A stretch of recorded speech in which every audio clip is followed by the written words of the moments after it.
Welcome back to another video. और इस video में हम बात करने वाले हैं बेसिक्स ऑफ पाइथन के बारे में, जिसमें हम जानेंगे data types, operator, variable, assignment, comments and print statements के बारे में। इस वीडियो को पूरा एंड तक देखिए और इसमें आपको समझ में आ जाएगा कि ये सब चीज़ें क्या होती हैं, कैसे काम करती हैं, और रेगुलर पाइथन सोर्स कोडिंग में जो हम करते हैं वो उसको क्या यूटिलाइजेशन है इन सब चीज़ों का।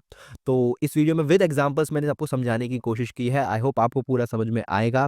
तो चलिए शुरू करते हैं, देखते हैं कि क्या है ये चीज़ें और कैसे काम करती हैं।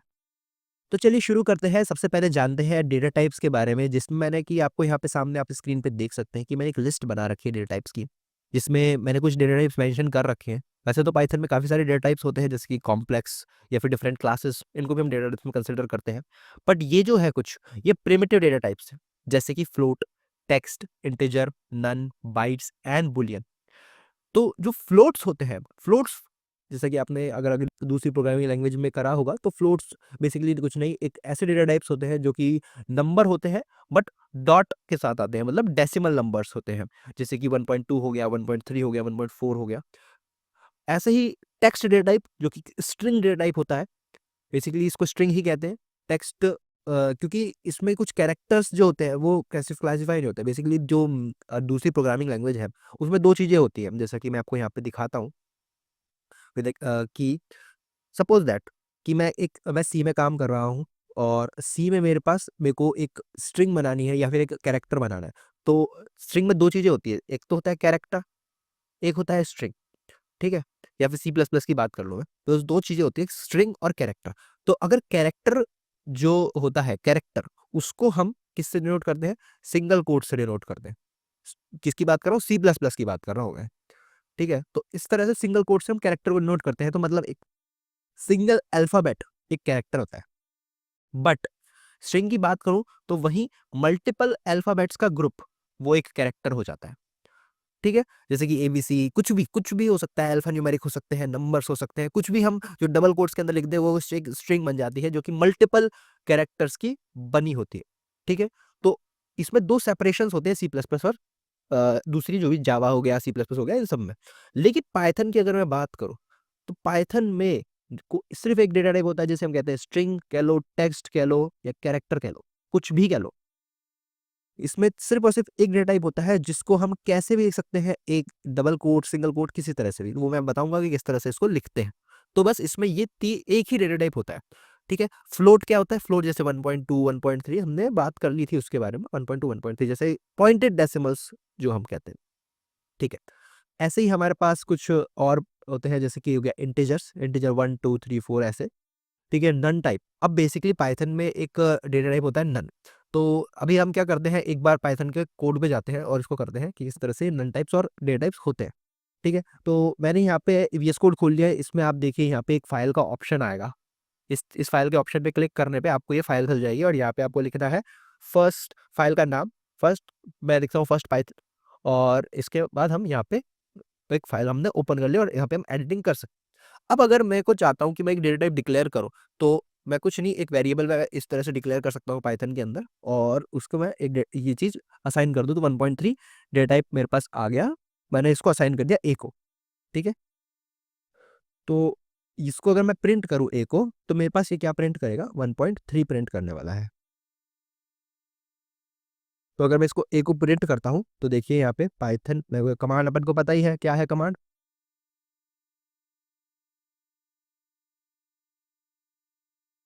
या देखिए पाइथन और फर्स्ट पाइथन डॉट पाई।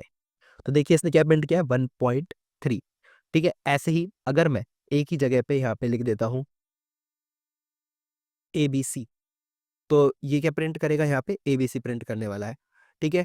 लेकिन मेरे पास एक ऑपरेटर होता है टाइप ऑपरेटर, जिसके थ्रू हम क्या कर सकते हैं? टाइप्स को चेक कर सकते हैं। तो मैं यहाँ पे टाइप को चेक करता हूँ। यहाँ मैंने लिखा टाइप ए। तो इस तरह से मैं एक ऑपरेटर लिखूँ तो मेरे को उसका टाइप पता चल जाएगा। ठीक है? अब बेसिकली ये ए क्या है? A is a variable. A is a variable, और इस वेरिएबल में हमारे पास डेटा स्टोर होता है। उस डेटा का कुछ डेटा टाइप होता है, जिसको हम टाइप ऑपरेटर से निकाल सकते हैं। मैं वापस एक बार रिपीट करता हूँ।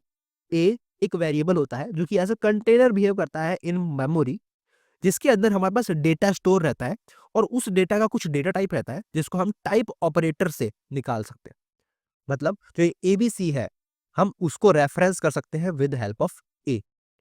अगर मैंने इसकी कुछ वैल्यू चेंज कर दी, सपोज दैट 1.2 1.34 कुछ ऐसे कर दी, तो ए अब किसको रेफरेंस करने वाला है? 1.34 को रेफरेंस करने वाला है।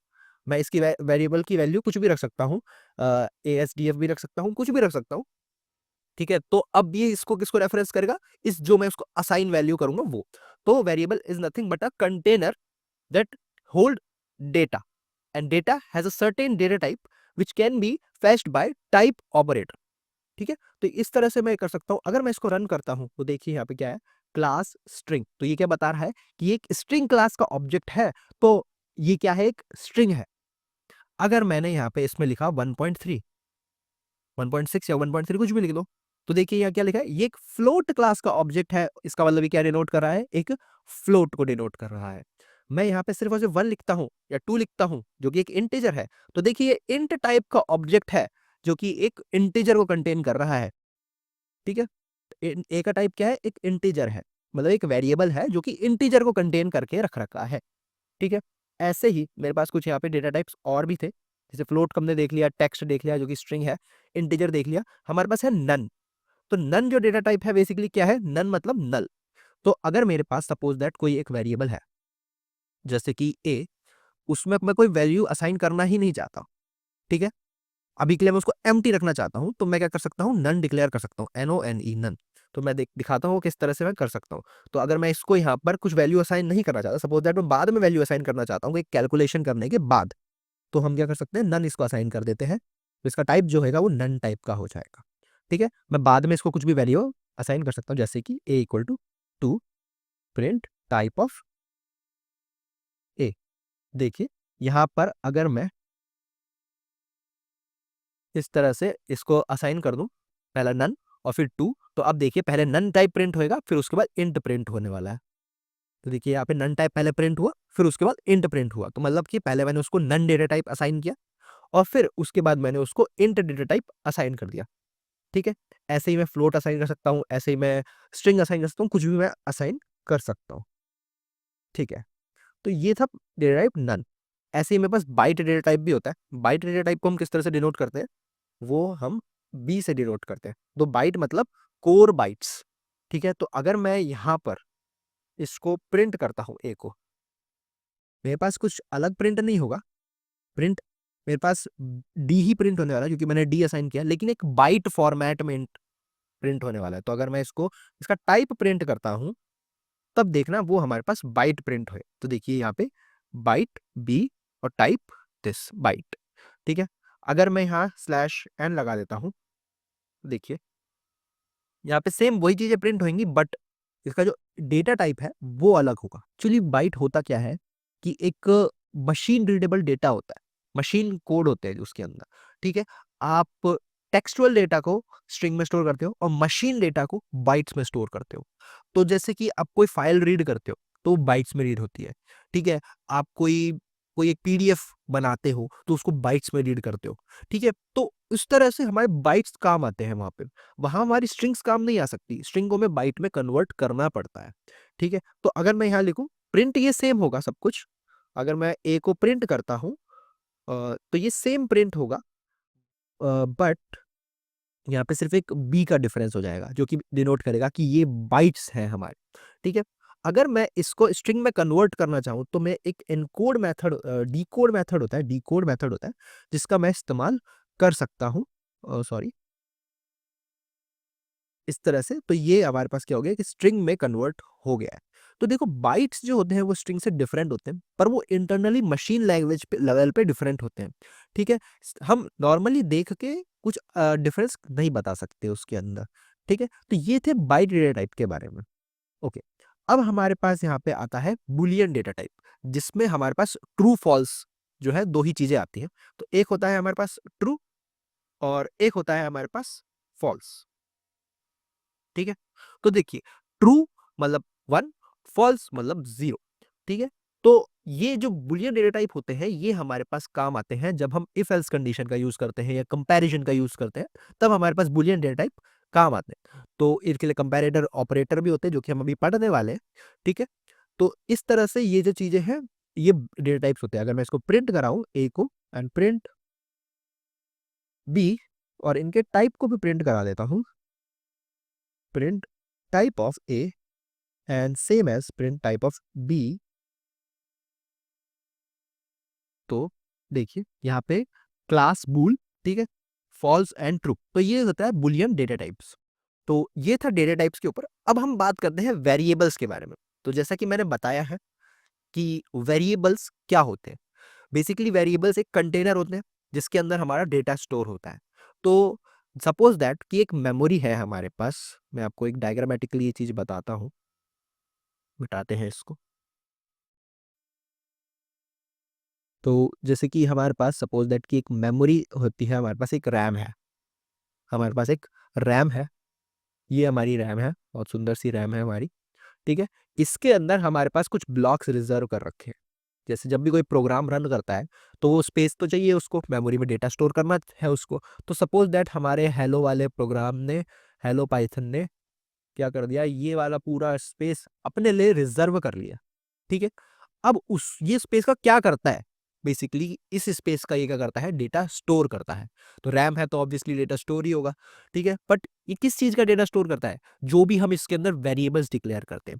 जो हमने ए डिक्लेयर किया, हमने बी डिक्लेयर किया, तो ये क्या होता है, इसके अंदर जो भी हम इक्वल टू करके रखते हैं ना, जैसे एबीसी मान लो इक्वल टू करके मैंने यहाँ पे लिख दिया, तो ये एबीसी जो है ना, ये क्या करता है, इस मेमोरी में पटक देता है।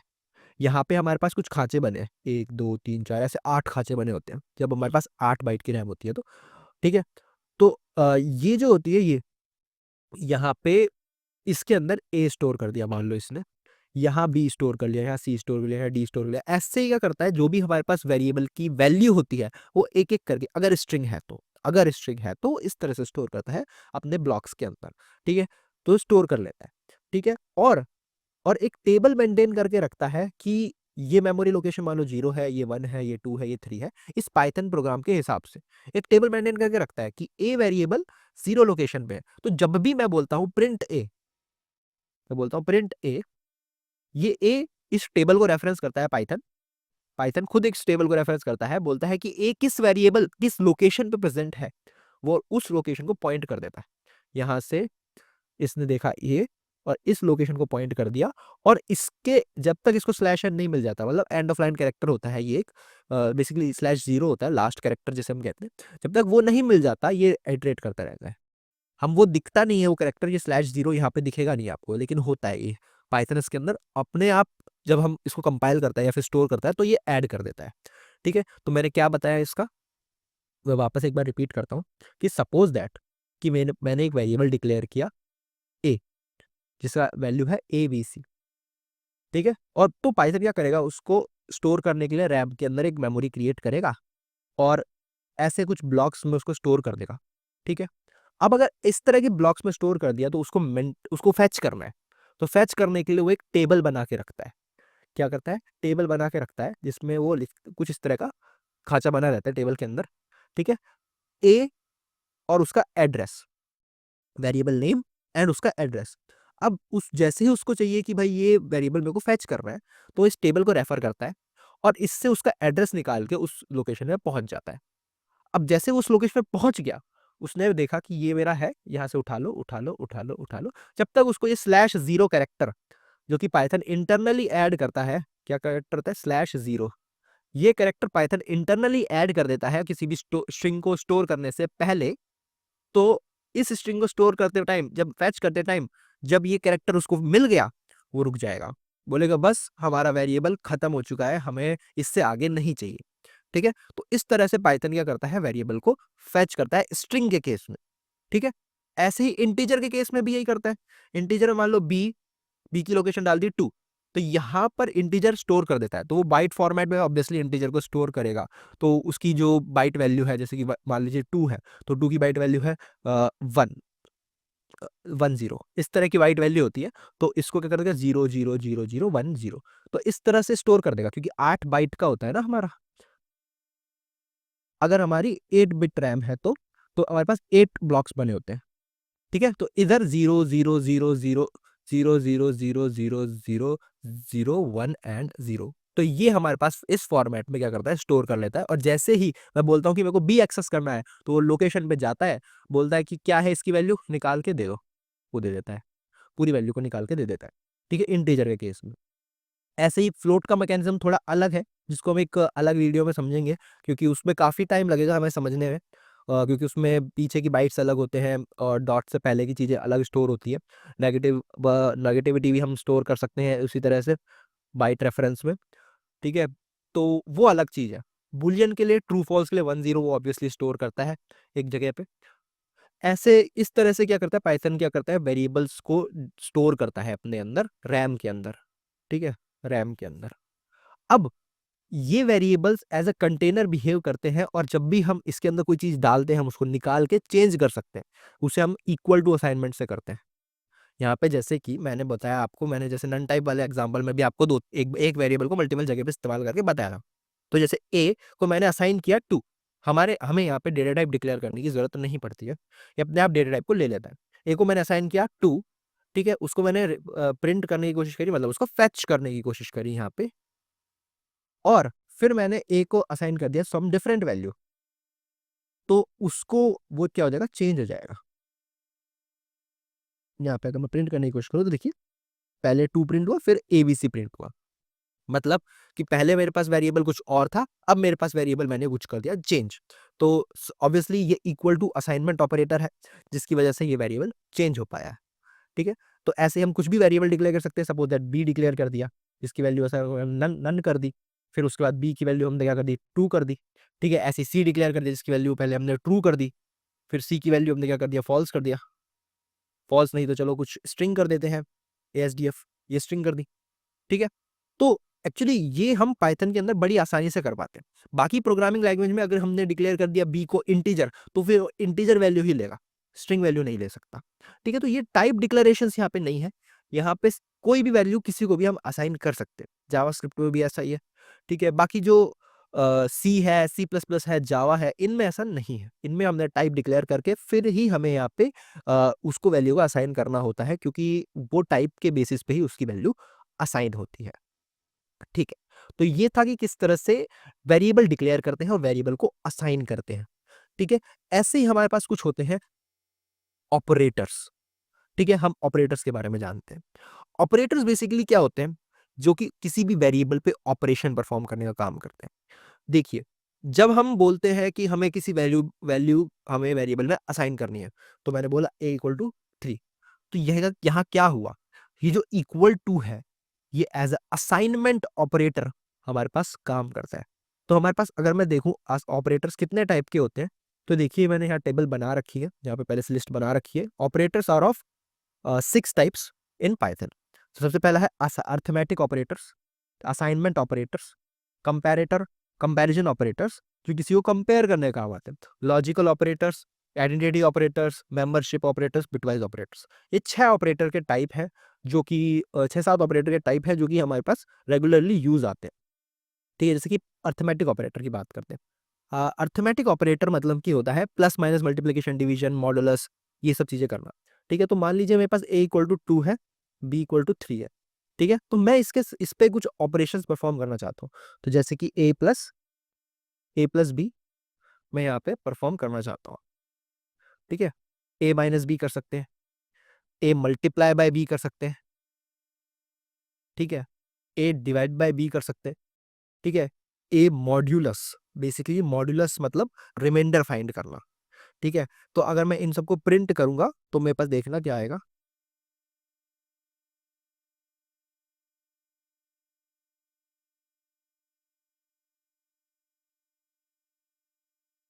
देखिए यहाँ पे -1 650, यहाँ पे देखिए a माइनस बी ऊपर है, तो a माइनस बी का -1 आ गया, 650 02, इस तरह से हमारे पास रिमाइंडर्स आ गए। ठीक है, ये टू ए रिमाइंडर है। जब हम a को b से डिवाइड करेंगे तो रिमाइंडर क्या आने वाला है उसे हम वो 2 है, तो देखिए जब हम a को b से डिवाइड करेंगे तो 2 रिमाइंडर आएगा, आप कैलकुलेट कर सकते हैं। ठीक है, ये था कि ये होते हैं अर्थमेटिक ऑपरेटर्स। अब जैसे कि मेरे पास मान लीजिए मैं +3 कर देता हूँ, ++5 कर देता हूँ, कुछ भी कर देता हूँ, तो किस तरह से ये चलेगा, किस तरह से इसकी प्रेफ़रेंस रहने वाली है। तो सबसे पहले जो प्रेफ़रेंस रहती है, वो रहती है डिवाइड, फिर मल्टीप्लाई, फिर उसके बाद प्लस, फिर माइनस, ये प्रेफ़रेंस रहती है हमारी, ठीक है? फिर उससे पहले मॉड्यूलस की प्रेफ़रेंस रहती है, ठीक है? और ये ब्रैकेट्स अगर मैं लगा देता हूँ, तो ब्रैकेट की प्रेफ़रेंस तो सबसे ज़्यादा ही होती है, तो सपोज़ एक्चुअली इसको अगर मैं यहाँ पे ब्रैकेट लगा दूँ, तो इसमें प्लस होएगा। तो देखिए यहाँ पे पहले 2 था, अब हमने यहाँ पे क्या कर दिया, प्लस कर दिया है इसको। प्लस 7 करके यहाँ पे वापस आंसर आ गया 7 का। यहाँ पे भी हम इस तरह से प्लस इसको साथ में करके यहाँ प्लस 10 39 कर दो, कुछ भी कर दो। अ, तो यहाँ पे क्या हो जाएगा, इस तरह से हम कैलकुलेटरी फॉर्मेट में पाइथन का इस्तेमाल कर सकते हैं हम। ठीक है, पाइथन टर्मिनल खोल लें तो जैसे पाइथन इंटरैक्टिव शेल होता है हमारा, उसके अंदर खोल के हम बड़े आसानी से हम कैलकुलेटरी फॉर्मेट में हम इसका इस्तेमाल कर सकते हैं। देखिए 2 डिवाइडेड, देखो फ्लोर डिवीजन, जो ये डबल डबल स्लैश होता है, इसे हम कहते हैं फ्लोर डिवीजन, जो कि हम यहाँ पर भी कर सकते हैं। फ्लोर डिवीजन का मतलब ये हो गया कि इंटीजर वैल्यू क्या आ रही है डिवाइड करने के बाद, वो मेरे को दे दो। ठीक है, मतलब फ्लोर करके जो वैल्यू आ रही है उसका फ्लोर करके मेरे को दे दो। ठीक है, तो जैसे कि अगर मैं इसकी बात करूँ तो यहाँ पे फ्लोर डिवीजन आएगा, सॉरी इसको मेरे को एग्जिट करना पड़ेगा, करें तो देखिए 39 यहाँ पे आ गया। तो यहाँ देखिए 39 जो है, जो फ्लोर डिवीजन आया 0, उसके अंदर 39 ऐड हो गया। तो ये था कि किस तरह से हमारे पास अर्थमेटिक ऑपरेटर्स काम करते हैं। ओके, तो अभी हमने डिस्कस किया अर्थमेटिक ऑपरेटर के बारे में। अब कुछ और टाइप हैं, जैसे कि assignment operator, comparison operator, logical operator, identity operator. ठीक है, इनके बारे में डिस्कस करते हैं। अभी मैं आपको असाइनमेंट ऑपरेटर और कंपैरेटर ऑपरेटर के बारे में बताऊंगा। Logical operator, identity operator, membership operator, bitwise operator, ये जो 4 ऑपरेटर्स हैं, इनको हम तब जानेंगे जब हम फॉर लूप पढ़ेंगे, इफ एल्स कंडीशनिंग पढ़ेंगे। देखिए, अब जैसे असाइनमेंट ऑपरेटर की बात करूं तो मैंने आपको पहले ही बता दिया कि असाइनमेंट ऑपरेटर में मेरे पास यहाँ पे इक्वल टू के बारे में बता दिया कि वो असाइन करने के लिए, जैसे कि यहाँ पे हमने बी को कोई वैल्यू दी है, उसके काम आता है। ठीक है, ऐसे ही हमारे पास और भी कुछ ऑपरेटर्स होते हैं असाइनमेंट में, जिसमें सबसे पहला होता है प्लस इक्वल टू 1। तो बेसिकली ये क्या करता है, ये सेम है किसका, b equal to b plus 1, इस चीज के सेम है। मतलब इस स्टेटमेंट का मतलब क्या हुआ, देखें कि बी में बी प्लस 1 की वैल्यू असाइन कर दो। तो बी क्या है यहाँ पे, सपोज दैट मैंने इसको हटा दिया यहाँ से, बी क्या है यहाँ पे 3 है। ठीक है, तो 3 प्लस 1 दैट इज 4। तो बी के अंदर क्या असाइन कर देंगे, 3 प्लस 1 असाइन कर देंगे। तो मतलब बी इक्वल टू 3 प्लस 1 4। तो बी के अंदर क्या वैल्यू हो जाएगी, 4। तो अगर मैं यहाँ पे प्रिंट करता हूँ बी को, तो देखिए यहाँ पे मेरे पास 4 यहाँ पे प्रिंट हो गया। तो इसका मतलब b equal to b plus 1 4 हो गया। और वही चीज अगर मैं बोलता हूँ बी में 1 प्लस करके बी को ही असाइन कर दो, तो देखिए यहाँ पर वो वापस से 4 आया है। यहाँ मैं अगर बोलता हूँ 2 या 3, तो मेरे पास 3 प्लस 3 इक्वल टू, मतलब b plus 3 equal to b. इस तरह की किस कंडीशनिंग होनी चाहिए, तो बी के अंदर बी प्लस 3 मतलब 3 प्लस 3 मतलब 6 हो जाएगा। तो बी के अंदर आंसर है यहाँ पे 6। ऐसे ही अगर मैं बोलता हूँ माइनस, तो वही किसकी तरह बिहेव करेगा, ये b equal to b minus 3, इस तरह से बिहेव करने वाला है ये। ठीक है, तो ये देखिए अब ये चीज यहाँ पे b equal to b minus 3 की तरह बिहेव करने वाला है। तो इसका आंसर क्या आने वाला है, अभी 0 आने वाला है। तो यहाँ पे क्या प्रिंट हुआ है, 0 प्रिंट हुआ है। तो आप देख सकते हैं कि ये इस तरह से assignment operator minus equal to, plus equal to, multiply equal to यहाँ पे काम करता है। सेम जैसे बी की वैल्यू क्या हो जाएगी यहाँ पे 9 हो जाएगी, बी में ही मल्टीप्लाई करके 3 से असाइन कर दो। ठीक है, ऐसे ही यहाँ पे हम डिवाइड लगा सकते हैं। देखिए 1 से जैसे कि डिवाइड किया तो 1 आएगा, तो 1.0 यहाँ पे प्रिंट हो गया। ठीक है, ऐसे ही मैं यहाँ पे इस तरह की वैल्यू असाइन कर दूँ फ्लोर डिवीजन, ऑब्वियसली 1 असाइन हो गया। तो बेसिकली डिवीजन का मतलब फ्लोटिंग वैल्यू, और फ्लोर डिवीजन डबल स्लैश का मतलब इंटीजर वैल्यू। ठीक है, तो अगर मैं 3 को 3 से डिवाइड करूँ तो 1.0 आएगा, लेकिन मैं फ्लोर डिवीजन करूँ तो सिर्फ और सिर्फ 1 आएगा, जो कि नियरेस्ट वैल्यू है किसके, 1 के। ओके, मतलब स्मॉल कर, जैसे कि 1 है। फ्लोर का मतलब क्या होता है, मैं बताता हूँ। फ्लोर का मतलब ये होता है, बेसिकली फ्लोर डिवीजन अगर मैं और अच्छे से बताना चाहूँ, तो फ्लोर का मतलब ये होता है कि सपोज दैट मेरे पास 1.2 है। ठीक है, 1.2 के सबसे नियरेस्ट इंटीजर्स होते हैं 1 या 2। अगर मैं बोलता हूँ फ्लोर चाहिए मुझे इसका, तो मेरे पास आंसर है 1। अगर मैं बोलता हूँ सील चाहिए मुझे इसका, ये क्या आएगा, फ्लोर। अगर मैं बोलता हूँ सील चाहिए, दैट इज सील एक मैथमेटिकल ऑपरेटर होता है, तो एक 2 आएगा। तो nearest integer greater than equal to that value and nearest integer smaller than equal to that value. तो जो छोटा होता है उसे हम फ्लोर कहते हैं, जो बड़ा होता है उसे हम सील कहते हैं। ठीक है, ऐसे ही अगर मैं 1.0 की बात करूं तो इसके नियरेस्ट इंटीजर 1 है, 2 है, लेकिन 2 हम लेंगे ही नहीं। क्यों नहीं लेंगे? क्योंकि ये खुद ही हमारे पास 1 के बराबर हो जाएगा। ठीक है, तो हमारे पास आंसर क्या आ जाएगा? 1 आ जाएगा। तो फ्लोर वैल्यू मतलब कि छोटी वैल्यू दे दो हमें। ठीक है, तो अगर मेरे पास 1.7 भी है तो मेरे पास 1 आंसर है उसका फ्लोर में। ठीक है, राउंड ऑफ नहीं होता इसका मतलब, फ्लोर का मतलब छोटी वैल्यू होता है। ठीक है, तो डिवीजन करने के बाद जब मेरे पास 1.0 आता है, या सपोज दैट मैं 2 से डिवाइड करता हूं, तो मेरे पास फ्लोर ऑपरेटर में आंसर आएगा 1। ठीक है, लेकिन वहीं अगर मैं डिवीजन करता हूं इसका, तो मेरे पास आंसर 1.5 आने वाला है। ठीक है, तो मेरे पास छोटी वैल्यू आ गई अब। ओके, तो ये था क्या? Assignment operators. ठीक है, असाइनमेंट ऑपरेटर्स में मैंने यहाँ पे डिवीजन का पढ़ लिया, आपको फ्लोर ऑपरेटर बता दिया। मॉड्यूलस इक्वल टू सिंपल जो ऑपरेटर है वो यहाँ लगा दो। मॉड्यूलस मतलब कि रिमाइंडर को रिमाइंडर निकाल के इसका असाइन कर दो, तो रिमाइंडर आ गया यहाँ पे। ऐसे ही एक और अर्थमेटिक ऑपरेटर मैं जो बताना चाहता हूँ वो है डबल एस्ट्रिक्स। तो डबल एस्ट्रिक्स का मतलब होता है पावर ऑफ। मतलब कि अगर मैं बोलता हूँ बी इक्वल टू, या फिर ऐसे बोलता हूँ b asterisk asterisk equal to 2, तो इसका मतलब हो गया b equal to b to the power 2, मतलब b to the power that this value that is b square. यहाँ 3 लिखता हूँ तो बी टू द पावर 3, तो 3 टाइम्स बी को मल्टीप्लाई करेंगे, 2 टाइम्स बी को मल्टीप्लाई करेंगे तो पावर हो जाएगा ये। ठीक है, तो अगर मैं इसको देखूं तो क्या आंसर आने वाला है? 9। अगर मैं बी की वैल्यू मान लो सपोज 5 कर देता हूँ, आंसर आएगा 25।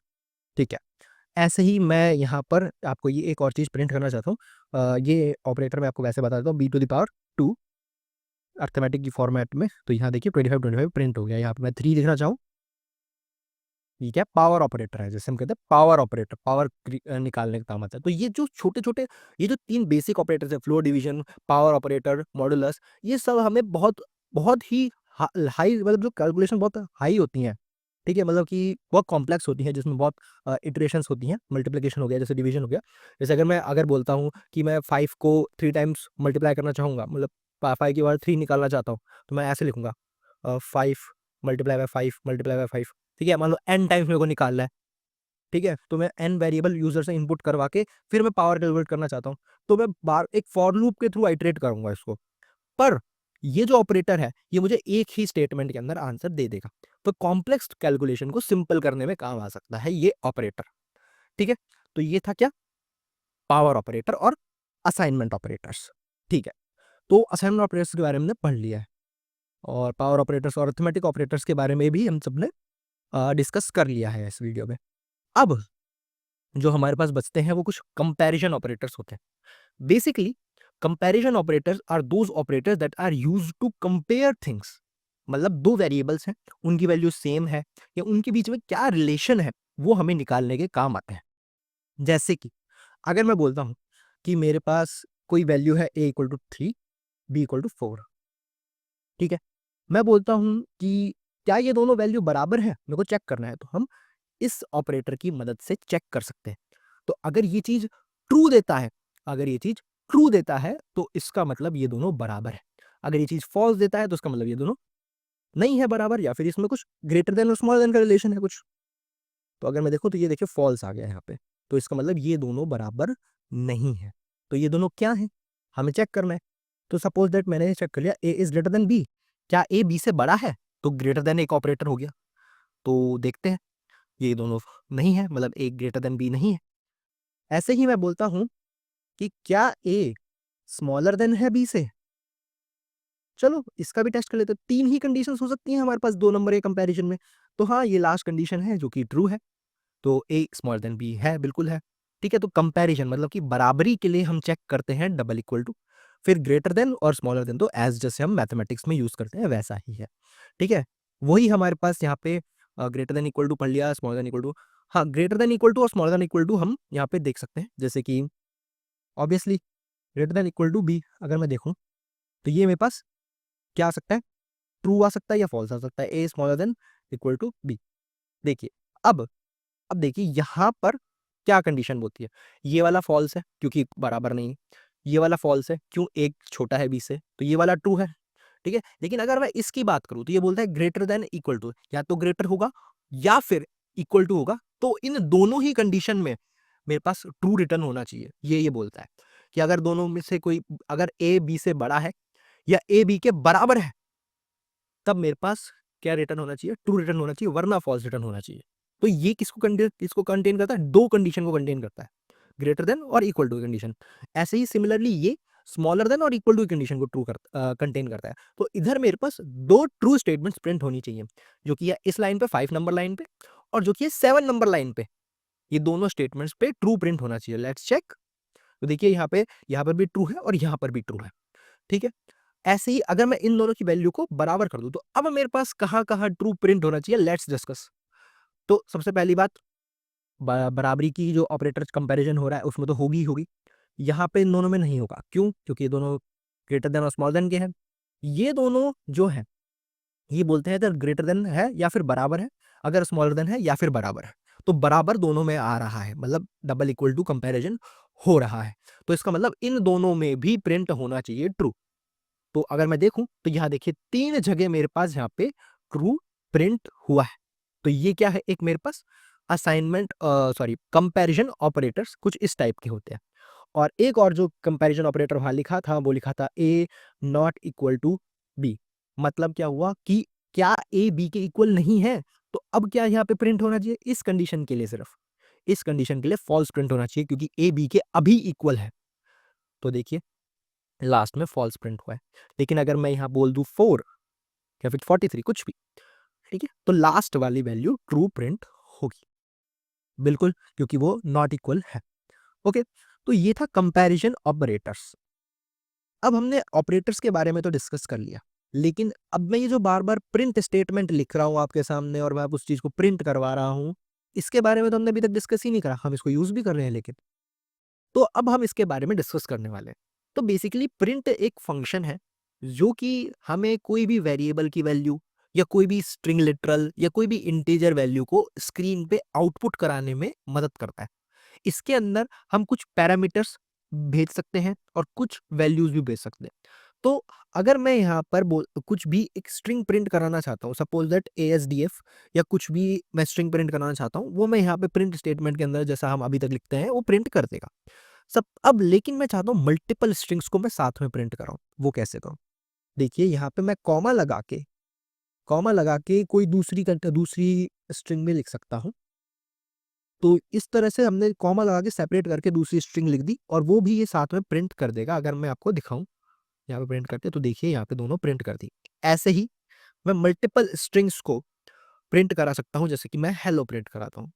तो यहाँ देखिए, यहाँ पे multiple strings space separated print होने लग गई हैं। ओके, यहाँ ऐसे ही मैं आपको 2 प्रिंट कराऊं, इंटीजर है जो कि, तो ये भी प्रिंट कर लेगा ये। बट आप अगर देखें तो इसके अंदर स्पेस सेपरेटेड वैल्यूज प्रिंट हो रही हैं, ठीक है। और एक और चीज मैं आपको दिखाना चाहूंगा। प्रिंट, मैं हेलो यहाँ प्रिंट कराता हूँ, ठीक है। मैंने इसको प्रिंट किया, तो यहाँ देखिए ये दूसरी लाइन में आया है मेरे पास, ठीक है।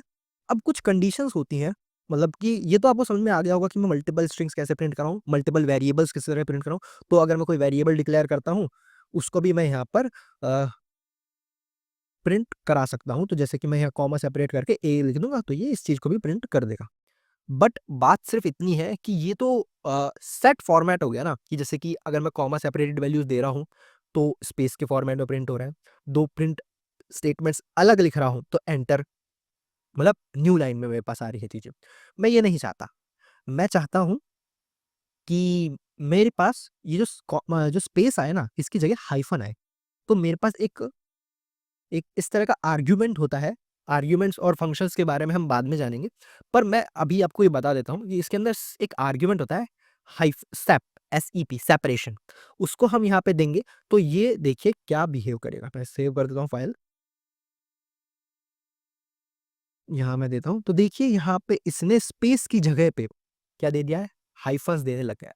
तो इसका मतलब क्या हुआ? बाय डिफॉल्ट जो सेप की वैल्यू होती है वो होती है स्पेस, ठीक है। यहाँ मैं चाहूँ तो एक स्पेस बार मैं यहाँ पे डबल एस्ट्रिक्स भी लगा सकता हूँ, ठीक है, तो देखिए डबल एस्टेरिस्क इसके बीच में आने लग गए।